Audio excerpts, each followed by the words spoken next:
Hello everyone, I am CS Maitri Khandelwal and today in this video हम लोग क्या पढ़ने वाले हैं। हम लोग सीएस प्रोफेशनल के ड्राफ्टिंग सब्जेक्ट का एक चैप्टर है प्लीडिंग्स, उसका क्या करने वाले हैं, रिवीजन करने वाले हैं। ठीक है। अच्छा, आप मुझे एक बात बताइए कि यहाँ क्या कोई प्रवचन चल रहा है? नहीं। तो फिर आप लोग बिना मॉड्यूल के क्यों पढ़ रहे हो? जाओ पहले मॉड्यूल, नोटपैड, पेन, पानी, जो भी आपको लेके आना है पहले वो लेके बैठो, फिर पढ़ने बैठो। बिना ऐसे तो पता है क्या है ना, आप लोग 10 वीडियो देख लो किसी के भी, दूसरे सोर्सेज ढूंढते रहो, कोई मतलब नहीं निकलता है। पढ़ाने वाले का काम क्या होता है? आपको समझाने का होता है। पढ़ना, समझना, सेल्फ स्टडी करना तो आपको ही पड़ेगा। ठीक है ना। तो जब दोनों साइड से एक जैसी एनर्जीज जो है ना वो फ्लो होगी तो वो जाकर अच्छा क्रिएट होगा। ठीक है। सेकेंड चीज मैं बता दूं कि ये क्या है, ये रिवीजन है। रिवीजन क्या होता है? जो फर्स्ट टाइम नहीं पढ़ते हैं, जो पहले पढ़ा हुआ होता है उसको रिवाइज कर रहे हैं, उसको वापस से देख रहे हैं। तो या तो आप क्या कीजिए, पहले से ये चैप्टर पढ़ के आइए, खुद से अपना सेल्फ स्टडी करके आइए, फिर ये वीडियो देखिएगा। या तो बिल्कुल ही भूल गए हो, आप कुछ भी याद नहीं है, तो फिर पहले देख लेना फिर पढ़ना। ठीक है। बट पढ़ना जरूर, खुद से सेल्फ जरूर पढ़ना। ठीक है।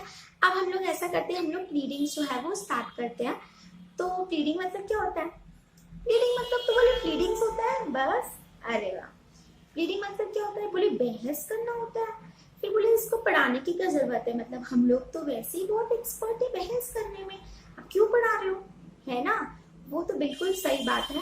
बट क्या है ना, यहाँ जो है, यहाँ बहस तो है बट यहाँ रिटर्न में बहस होगी। वो भी कहाँ? बोले जो कोर्ट में बहस होती है रिटर्न वाली, हमें वो पढ़ना है। उससे क्या कहते हैं, जो कोर्ट में राइटिंग वाली बहस होती है उसे प्लीडिंग्स कहा जाता है। ठीक है। अब रीडिंग चैप्टर स्टार्ट करने के पहले मैं आपको इसका थोड़ा सा इतिहास बताती हूँ कि ब्लीडिंग्स कहाँ से कैसे पहले होता था। देखो, लड़ाइयाँ तो पहले भी होती थी, केसेस तो पहले भी होते थे, बट पहले राजा महाराजा होते थे। तो वो पहले हम लोग मॉरल स्टोरीज में पढ़ते थे ना कि राजा के पास ले गए, राजा ने दोनों पक्षों को सुना, तो राजा सुनता था, फिर वो ऐसी सजा दे देता था, इनको 50 कोड़े मारो, इनको तल दो, और पता नहीं क्या क्या। ठीक है, पहले ऐसे होता था। फिर उसके बाद क्या हुआ, मुगल एम्परर आए, है ना। आपने वो जोधा अकबर मूवी में देखा होगा, एक सीन होता है उसमें ऋतिक रोशन की किसी लंबी सी कुछ गद्दी होती है, उसको ऊपर बैठा रहता है, शायद तो उसको दीवाने खास बोलता है। फिर वो दोनों पक्षों को सुनता है और अपना डिसीजन दे देता था। अब तब क्या होता था, ये सब ओरल होता था, कुछ रेयर ये एक्सेप्शनल केस ही रहते थे तब ऐसा कि लिखा जाता था। ठीक है। फिर क्या हुआ, ब्रिटिशर्स आए, फिर धीरे धीरे उन लोग ने क्या करा, सिस्टमेटाइज किया। क्यों? क्योंकि कलयुग बढ़ रहा है ना, भाई भाई को मार रहा है, केसेस इतने बढ़ रहे हैं, तो क्या करे, सब कुछ तो ओरल नहीं पॉसिबल हो सकता। ठीक है। इसीलिए क्या होता है, अब ये चीज जो है वो राइटिंग में होती है। पहले राजा महाराजा होते थे, अब तो होते नहीं है। तो अब ये काम कौन करता है? ये कोर्ट्स करती है। ठीक है, कोर्ट है, हाई कोर्ट है, डिस्ट्रिक्ट कोर्ट है, ये सब ये काम करती है। समझ में आ रहा है ना। तो यहाँ से क्या होता है, प्लीडिंग शुरू होता है कि पहले ओरल में होता था, अब हमने राइटिंग में कर दिया था कि एग्जैक्ट पता चल सके कि किस बात पे बहस हो रही है, मुद्दा क्या था एक्चुअली में। ठीक है। अब हम लोग आपका चैप्टर स्टार्ट करते हैं। तो देखिए, प्लीडिंग्स में क्या होता है ना, हमने क्या कहा, बहस होगी, लड़ाई होगी, तो मिनिमम 2 पर्सन तो चाहिए, अकेले खुद से तो लड़ेंगे नहीं, तो 2 पर्सन होते हैं। तो जो पर्सन एलिगेशन लगाता है दूसरे पे, इल्जाम लगाता है, उससे मैं आपको सिंपल लैंग्वेज में बता रही हूँ, उससे क्या कहा जाएगा, प्लेंटिव। प्लेंटिव कहा जाएगा, माय बैड, उसे प्लेंटिव कहा जाएगा। एंड प्लेंटिव क्या करता है, प्लेंटिव प्लेंट फाइल करता है। ठीक है। एंड जो सामने वाला पर्सन जिसको उसने इल्जाम लगाया है उसे क्या कहा जाता है, उसे डिफेंडेंट कहा जाता है। क्यों? क्योंकि वो डिफेंस करेगा, आपने उस पर इल्जाम लगाया है तो हम उसे कहेंगे कि आप एक्सेप्ट करो या तो फिर रिजेक्ट करो, मतलब एडमिट मत करो कि मैंने ये काम किया है कि नहीं किया है। तो प्लेंटिव क्या करता है, प्लेंट फाइल करता है। डिफेंडेंट सामने से अपना डिफेंस करेगा, उस डॉक्यूमेंट को क्या बोलेंगे जिसमें डिफेंडेंट डिफेंस करता है, उसको हम रिटर्न स्टेटमेंट बोलते हैं। ठीक है। इस तरह से 2 पार्टी हो गई। अब जब डिफेंडेंट अपना डिफेंस करेगा तो हो सकता है ना, आपने उस पर 2 उंगली उठाई तो वो भी आप पे 4 उंगली उठा दे, वो भी तो काउंटर क्लेम कर सकता है। ठीक है। आपने उससे 2 लाख रुपए मांगे तो वो कह देगा 50,000 तो मुझे भी इससे लेना है। ठीक है। इस तरह से क्या कह रहे हैं, डिफेंडेंट जो होता है वो कभी कभी सेट ऑफ या फिर काउंटर क्लेम्स भी क्या कह रहे हैं, कर सकता है। और जब अब जरूरी तो नहीं है कि डिपेंडेंट कह रहा है तो वो सही कहेगा, हम वापस से प्लेंटिफ को मौका देंगे, आप बताओ कि क्या ये सही कह रहा है। डिफेंडेंट ने कहा कि मेरे को भी इससे 50 लाख रुपए लेने हैं, तो हम प्लेंटिफ को बोलेंगे कि आप बताइए क्या ये सही कह रहा है। तो अब जब वो जवाब आया डिफेंडेंट का, तो वापस से प्लेंटिफ क्या करेगा, अपना जवाब देगा। उसको क्या कहा जाता है, रिजॉइंडर कहा जाता है। मतलब जवाब जब प्लेंटिफ देता है तो क्या कहा जाता है, रिजॉइंडर कहा जाता है। रेप्लिकेशन कहा जाता है क्योंकि आपने रेप्लिकेट किया, ठीक है। तो 3 डॉक्यूमेंट्स हो गए, प्लेंटिफ जो है वो प्लान फाइल करेगा, डिफेंडेंट जो होता है वो डिफेंस करता है, उसको रिटर्न स्टेटमेंट कहते हैं। आई एम वेरी सॉरी क्योंकि आपको पीछे व्हीकल्स की बहुत आवाज आ रही होगी, but I can't help because मेरे घर के एक साइड पे ऐसा है कि लाइक इट्स मेन रोड, तो बहुत ज्यादा दिन भर ही लाइक रश रहता है, एंड सेकेंड साइड पे ऐसा है कि नेबर्स के हालांकि कंस्ट्रक्शन का काम चल रहा है, सो I can't really help, so please bear with me, but like you I can't help for that. Okay, सो अभी तक हमने 3 डॉक्यूमेंट्स की बात की। प्लेंटिफ जो है वो प्लेन फाइल करेगा, डिपेंडेंट जो है वो रिटर्न स्टेटमेंट देगा।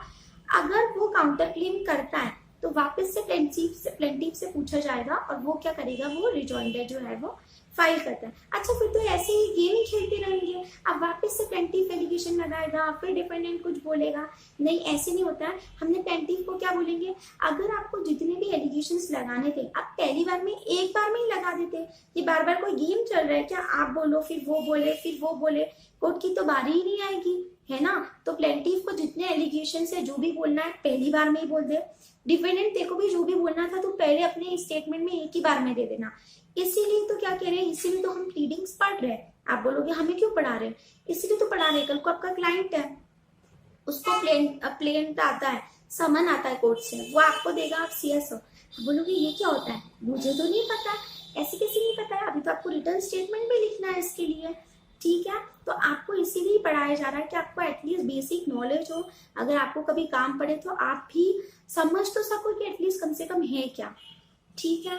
चलिए अब हम ऐसा करते हैं, आपका एक्चुअली मैंने प्लीडिंग इसलिए लिया है क्योंकि ये दोनों modules old syllabus and the new syllabus में सेम ही है चैप्टर, बट मैं रिकमेंड करूंगी आपको कि आप क्या करें, आप इंस्टीट्यूट की साइट पे जाइए और जो ओल्ड सिलेबस वाले बच्चे हैं वो न्यू सिलेबस का मॉड्यूल जो है वो डाउनलोड कर ले और उसी में से चैप्टर पढ़े। और मैं ऐसे क्यों कह रही हूँ वो मैं आपको बताऊंगी, बट बाद में। अभी हम लोग क्या करते हैं, हम लोग जो है वो चैप्टर स्टार्ट करते हैं, ठीक है। मैं किसमें से पढ़ा रही हूँ, न्यू सिलेबस किसमें से पढ़ा रही हूँ, ठीक है।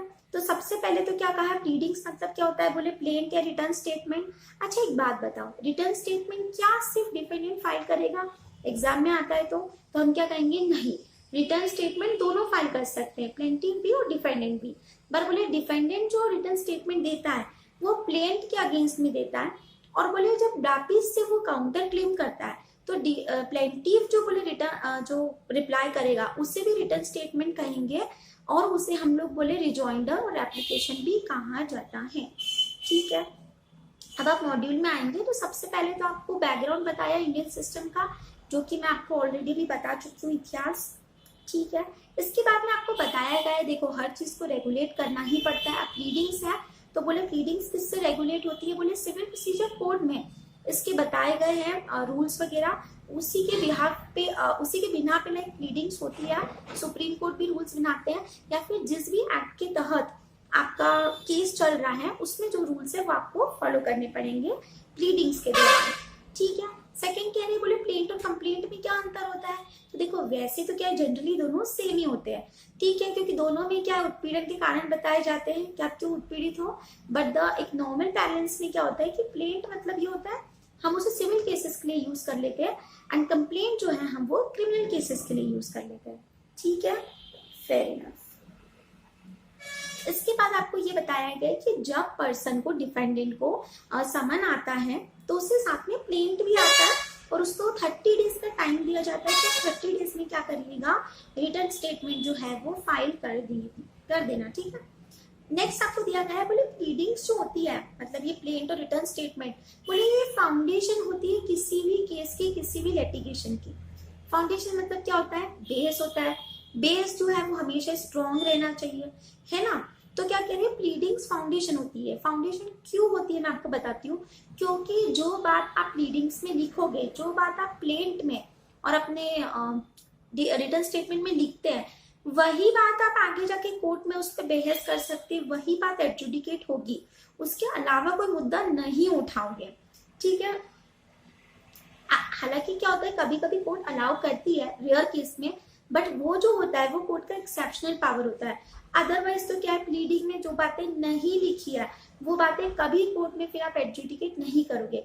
इसलिए प्लीडिंग्स जो है वो बनाना लाइक प्लेंट एक कला है, तो वो कोई बच्चों का गेम तो होता नहीं है। ठीक है, चलिए इसके बाद आपको यहाँ बताया गया है सेट ऑफ और काउंटर क्लेम के बारे में, जो मैं आपको ऑलरेडी बता चुकी हूँ। देखिए, जब हम set of counter claim dependent करता है तो ऐसा कहते हैं कि माना जाता है कि वो अपने आप में एक प्लेंट ही है।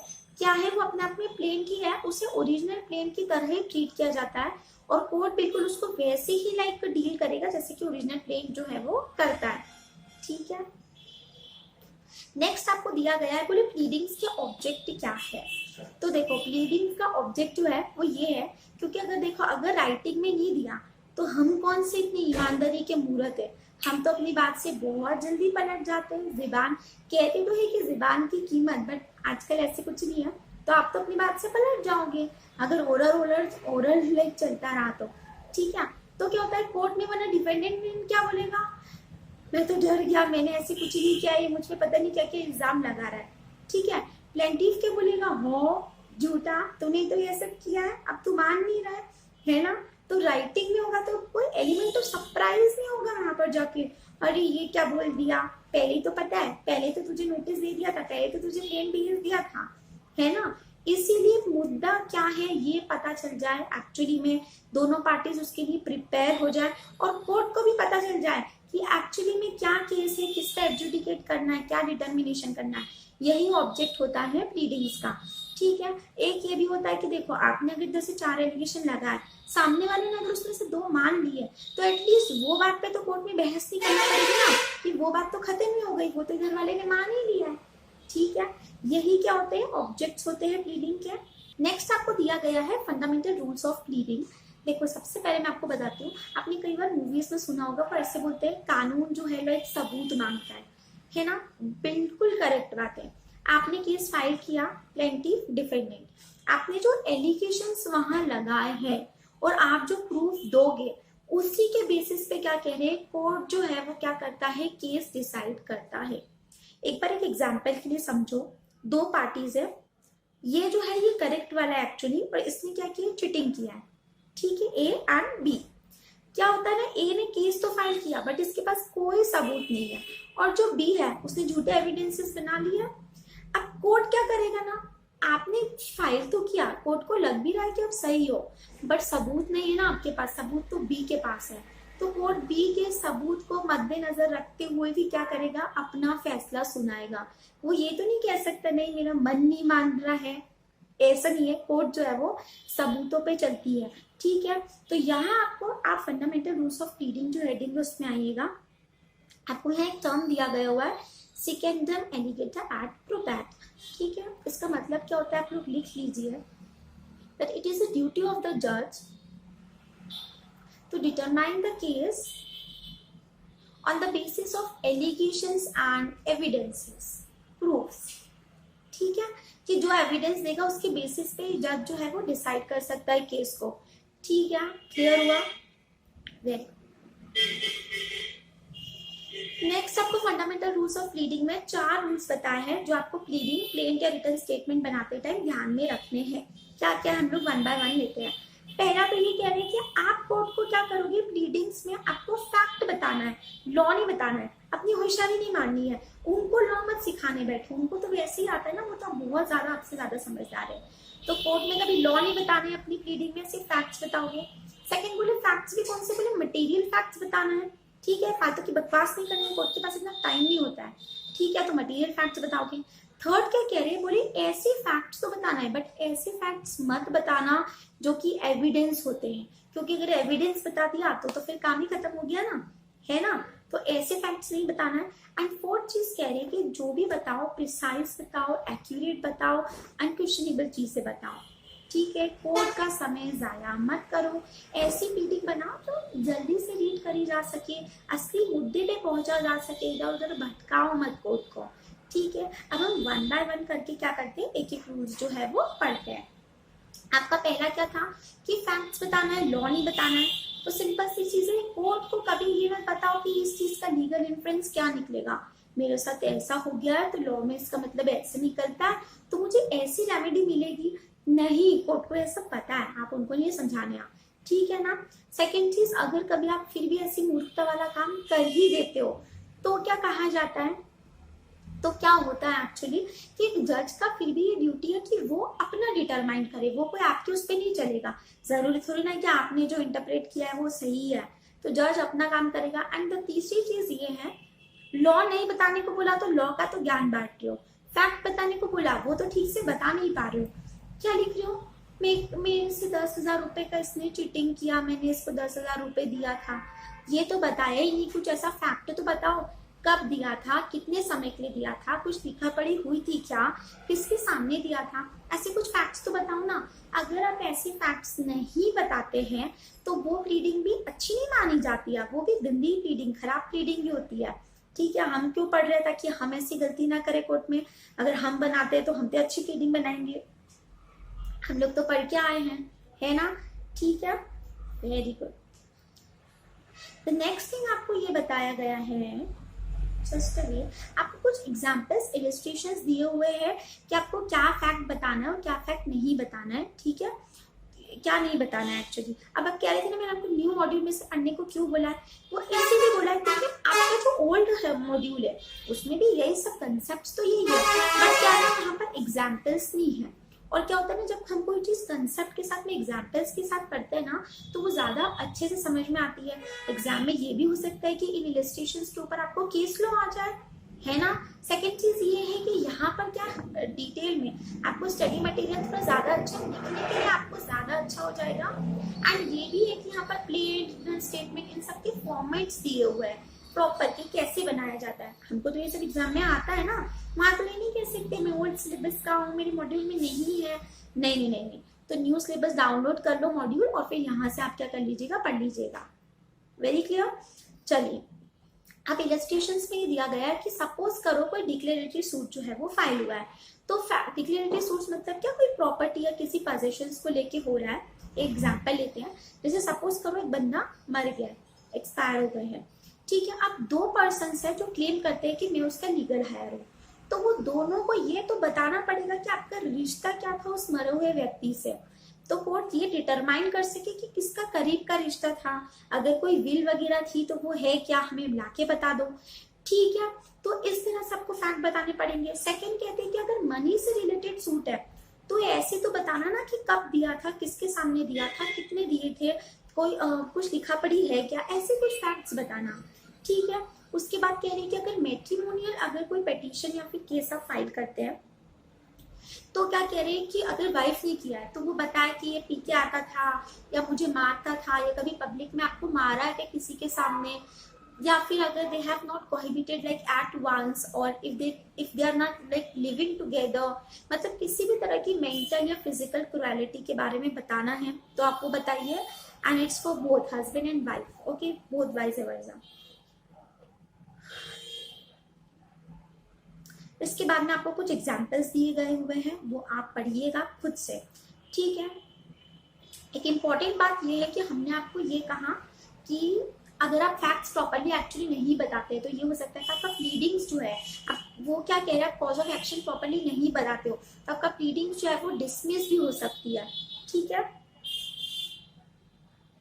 नेक्स्ट आपको डिफेमेशन का एक एग्जाम्पल दिया गया हुआ है। जैसे डिफेमेशन में एक एग्जाम्पल लेते हैं, अभी कुछ टाइम पहले किसी तो डायरेक्टर ने सलमान खान की फैमिली के लिए बोला कि इन्होंने मेरे साथ ऐसा किया वैसे किया, कुछ कुछ बोला, तो सलमान खान के पिताजी ने क्या बोला, हम इन पे केस फाइल करेंगे डिफेमेशन का।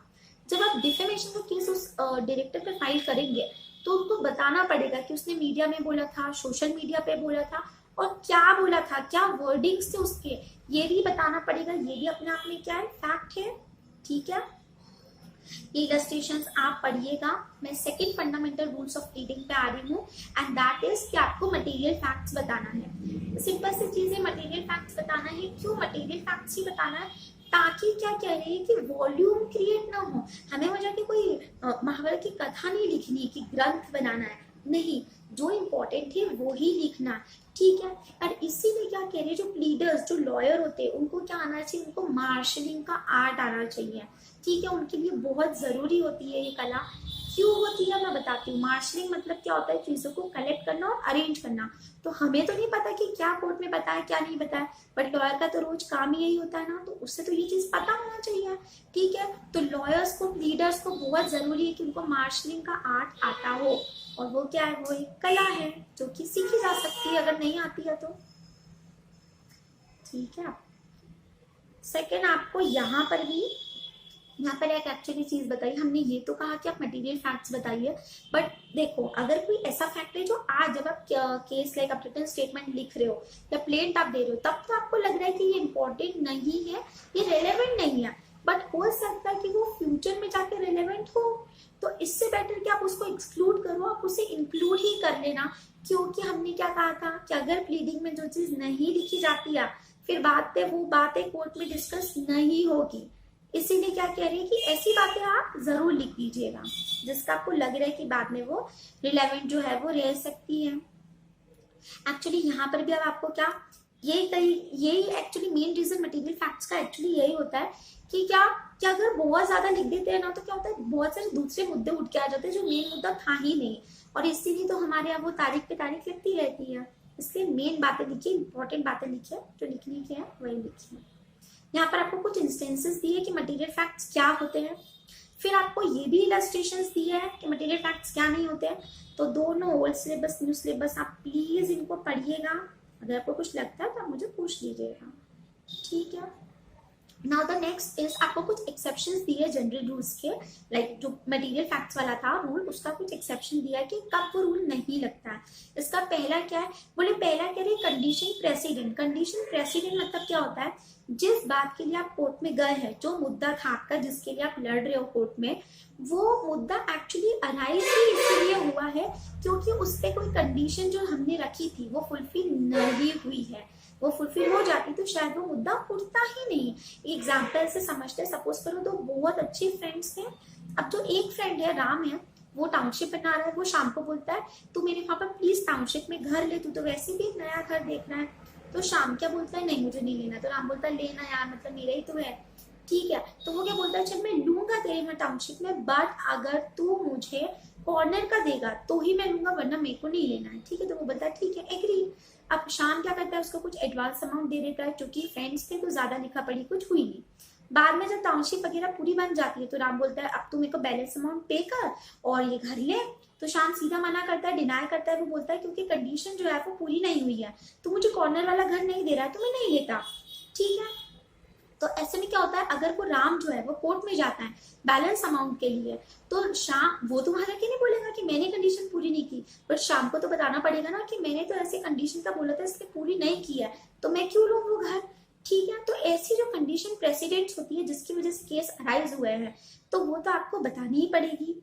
सेकेंड क्या कह रहे हैं, जहां पर प्रिजम्पशन ऑफ लॉ आ जाता है। प्रिजम्पशन ऑफ लॉ क्या होता है, देखो कुछ केसेस ऐसे होते हैं जो दोनों में से कोई भी पार्टी अगर वो कुछ भी कहेगी ना, तो लॉ उनके फेवर में ही मानती है। लॉ तो ये मान के चलता है कि वो ही सही बोल रहे हैं, ठीक है। लॉ उसको मानेगी, प्रिज्यूम करेगी कि वो सही बोल रहे हैं। लॉ ने जिसको माना वो तो ठीक है, सामने वाली पार्टी ना उसके ऊपर ये आएगा कि उसके ऊपर ओनर्स है प्रूफ करने का कि नहीं वो आपने जिसको प्रिज्यूम किया है वो गलत बोल रहा है, ठीक है। तो क्या होता है ना, एक एग्जांपल से समझते हैं। पहले तो एक बात सुनो, हमने क्या कहा, प्रिजम्पशन ऑफ लॉ। तो दो चीजें हमने कहा, जहां लॉ अज्यूम कर ही लेगा, ऐसा नहीं कहा कि जहां लॉ अज्यूम कर सकता है। Presumption of law court assume कर सकता है, माना है ना। सो ऐसा नहीं कहा कि जहां कोर्ट अज्यूम कर सकता है, हम क्या कह रहे हैं, जहां कोर्ट अज्यूम कर ही लेगा। दो एग्जाम्पल समझते हैं। पहला, अभी हमने जो मैट्रिमोनियल वाली बात की थी, सपोज करो वैसा वाइफ ने कोई केस फाइल किया है हस्बैंड के लिए, ठीक है। अब जरूरी है क्या कि कोर्ट माने कि उसने सही बोला है, नहीं, हो सकता है वो झूठ बोल रही है, आजकल कुछ भी हो सकता है, ठीक है। तो कोर्ट मानेगा ही नहीं, कोई जरूरी नहीं है। वो मान सकता है कि हाँ हो सकता है ये सही बोल रही है, बट माने ये जरूरी नहीं है। बट आप सेकेंड एग्जाम्पल समझो, अगर कोई बेटा अपने पिताजी को 75 की उम्र में वृद्धाश्रम छोड़ आता है, ठीक है। छोड़ने के पहले उसने अनडू इन्फ्लुएंस से उनकी सारी प्रॉपर्टी ले ली थी। फिर पिताजी को वृद्धाश्रम छोड़ आया। वृद्धाश्रम में रहते हुए पिताजी को लगा कि ऐसे बेटे को देने से मतलब भी क्या है, मैं जहाँ रह रहा हूँ मैं वहीं चैरिटी वहीं दान दे देता हूँ, अपनी प्रॉपर्टी दूसरे बच्चों को दे देता हूँ। पिताजी ने बेटे को बोला कि मुझे मेरी प्रॉपर्टी वापस दो। बेटा देने को तैयार नहीं है। पिताजी कोर्ट में जाते हैं कि मुझे मेरी प्रॉपर्टी वापस दिलवाओ, इसने मुझसे अनडू इन्फ्लुएंस से ली थी। तो क्या होगा ना, कोर्ट तो मान ही लेगा कि पिताजी सही बोल रहे। क्यों? क्योंकि आप तो उनको 75 की उम्र में वृद्धाश्रम में छोड़ के आ गए हो, तो आप तो ऐसे बेटे हो, क्या आपने तो हो सकता है अंडर इन्फ्लुएंस किया ही होगा, तो वो तो मान के बैठेगा कोर्ट। अगर बेटे ने नहीं किया है तो बेटा प्रूफ करे कि मैंने नहीं किया है, ठीक है। एक्सेप्ट ये कब होता है, जब अगर बेटा पहली बार में ही मना कर दे कि नहीं ऐसी कोई बात नहीं है, स्पेसिफिकली पहली बार में डिनाई कर दिया तो ठीक है। अदरवाइज तो क्या कह रहे हैं, ओनर्स जो आता है, प्रूफ बर्डन जो आता है प्रूफ करने के लिए, वो हमेशा सामने वाली पार्टी पे आएगा। तो जिसको क्या कह रहे हैं, जिसको लॉ प्रिज्यूम करके चलती है उस पार्टी को वो सब कुछ कहने की जरूरत नहीं होती है, ठीक है। एंड थर्ड इसका जो एक्सेप्शन है ना मटेरियल फैक्ट्स का, वो क्या है, मैटर्स ऑफ इंड्यूसमेंट। मतलब देखो प्रलोभन, मतलब शुरू में इंट्रोडक्टरी पार्ट लिखते हैं ना, ये पार्टी थी, ऐसे हुआ था इनके बीच में वगैरह वगैरह, ये चीजें जो है वो कंडीशन, ये चीजें तो लिखनी पड़ेगी, नहीं तो छोड़ नहीं सकते, बट जहाँ तक हो सके इन्हें शॉर्ट में लिखना चाहिए। उतना ज्यादा इसका कोई मतलब वो नहीं है, कट शॉर्ट कर दो, ठीक है। अब आपका थर्ड जो है दैट इज वो क्या है, फैक्ट्स नॉट एविडेंसेस।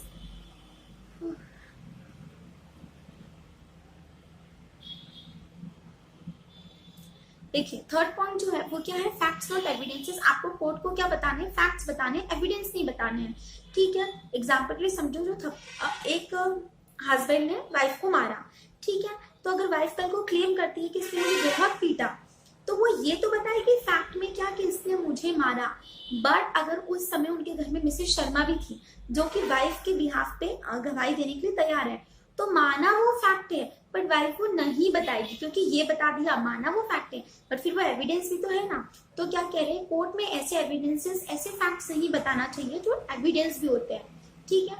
इसी के लिए लॉ में दो वर्ड्स यूज किए गए हैं, एक होता है फैक्टा प्रोबेंडा एंड एक होता है फैक्टा प्रोबेंशिया, ठीक है। फैक्टा प्रोबेंडा क्या होता है, बोले अभी जो हमने कहा ना कि वाइफ ने कहा इन्होंने मुझे थप्पड़ मारा, मतलब मुझे बहुत मारा, ठीक है, जो भी है मतलब, तो वो क्या होगा, वो फैक्टा प्रोबेंडा होगा कि वो जिसके लिए केस करने आई है वो बात, वो वाला फैक्ट। सेकेंड चीज, मिसेस शर्मा ये बात की गवाही दे रही है, मतलब कि वो वहां थी और उनके सामने इसने मुझे पीटा है, तो ये है तो फैक्ट ही, पर ये वो फैक्ट है जो मेरे फैक्टा प्रोबेंडा को क्या कर देगा, बता देगा कि हाँ वो सत्य है, ठीक है। तो सिंपली सी चीज है, फैक्टा प्रोबेंडा वो फैक्ट्स होते हैं जो कि हमें केस के लिए है, मतलब हमने उसी के लिए केस किया है, वही फैक्ट्स हैं, ठीक है। फैक्टा प्रोबेंशिया क्या होते हैं, बोले ये वो फैक्ट्स होते हैं जो फैक्टा प्रोबेंडा को प्रूव कर देते हैं। तो आपको फैक्टा प्रोबेंडा तो बताना है, बट आपको फैक्टा प्रोबेंशिया नहीं बताना है, क्योंकि एविडेंसेस बता दिया तो फिर बाकी क्या रह जाएगा, ठीक है। समझ में आ रहा है ना। अब बोले कई बार क्या होता है, बहुत मुश्किल होता है डिटरमाइन करने में कि कौन सा फैक्ट तो बताए, कौन सा फैक्ट तो नहीं बताए। तो देखो इसमें फर्स्ट आपको इलस्ट्रेशन दिया गया है मेंटल कंडीशन का। क्या कहते हैं, सपोज करो एक व्यक्ति ने दूसरे पर्सन को चीटिंग किया 10,000 रुपए का। आप कोर्ट में सिर्फ ये बताओ कि इसने मुझे 10,000 का चीटिंग किया, ये मत बताना कि कैसे किया था, क्योंकि माना वो फैक्ट है, बट अगर यही बता दिया तो क्या होगा फिर कोई, क्योंकि वो एविडेंस भी तो था, तो वो नहीं बताना। एक इलस्ट्रेशन आपको दिया हुआ है, नेक्स्ट एविडेंस, हाँ नेक्स्ट इलस्ट्रेशन है नोटिस का। देखो लैंडलॉर्ड और टीनेंट है, टीनेंट कब से हर मंथ की 5th तक उसको रेंट देना रहता था, 3-4 महीने हो गए दे ही नहीं रहा है। अब लैंडलॉर्ड ने बोला तू घर खाली कर दे, तू मुझे रेंट दे ही नहीं रहा है, ठीक है। तो टीनेंट जो है, हाँ, तो उसने अपने नोटिस दिया, बट फिर भी वो घर खाली करने को तैयार नहीं है, तो लैंडलॉर्ड कोर्ट में जाएगा ना, तो वो ये बताएगा कि ये हमारा नोटिस है और मैंने इससे कहा है घर खाने के लिए करने के लिए कर, बट वो ये नहीं बताएगा, नोटिस के टर्म्स नहीं बताएगा। माना कि नोटिस के टर्म्स भी क्या है, फैक्ट्स ही तो है, बट वो एविडेंस है ना उसके लिए, तो अगर अभी एविडेंस नहीं बताना है, ठीक है, तो आप ये बताओगे कि मकान खाली करने को बोला है, बट नोटिस के बारे में बताओगे, बट नोटिस के टर्म्स नहीं बताना, क्योंकि वो फैक्ट्स है बट वो एविडेंस भी है, ठीक है। नेक्स्ट आपको कहा गया इम्प्लाइड कॉन्ट्रैक्ट और रिलेशन। इसमें क्या होता है, देखिए सपोज करो एग्जाम्पल के लिए समझो, दो सेलर है, एक सेलर एक बायर है, उन दोनों के बीच में ट्रांजेक्शन्स होते हैं, कभी कभी क्रेडिट पे भी होते हैं, बट अब क्या हो रहा है, बायर बहुत टाइम से पे ही नहीं कर रहा है, सेलर ने पे करने के लिए कहा तो उसने मना कर दिया। अगर सेलर कोर्ट में जाता है तो बायर ने एकदम से डिनायल कर दिया, मैं तो इसे जानता ही नहीं है, कौन हूँ मैं, इससे माल नहीं लेता। ऐसे में सेलर क्या कर सकता है, उनके जो बीच की वो बिल्टी वगैरह जो ट्रांसपोर्ट से माल आता था, जो रेसिप्ट एंड एक्नॉलेजमेंट्स थी, वो वहां कोर्ट में शो कर सकता है। इससे ये पता चल जाएगा कि एटलीस्ट कम से कम वो मुझे जानता तो है, वरना वो तो एक्नॉलेज ही नहीं कर रहा है। ठीक है, तो आप वो रेसिप्ट तो बताओगे, बट कितने डब्बे गए थे, कितने उसने माल मंगाया था, ये सब नहीं बताना है अभी, वो अब बाद में बताना कोर्ट में। ठीक है।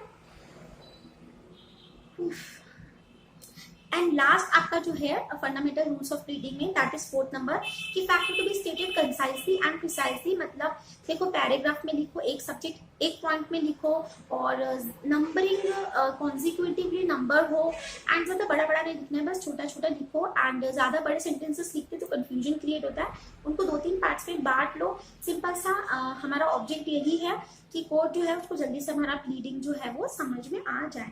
ठीक है, अब आपका आगे का जो है हम लोग नेक्स्ट वीडियो में लेंगे। आज के लिए इतना ही, पढ़िए, एंजॉय योर स्टडी, बाय।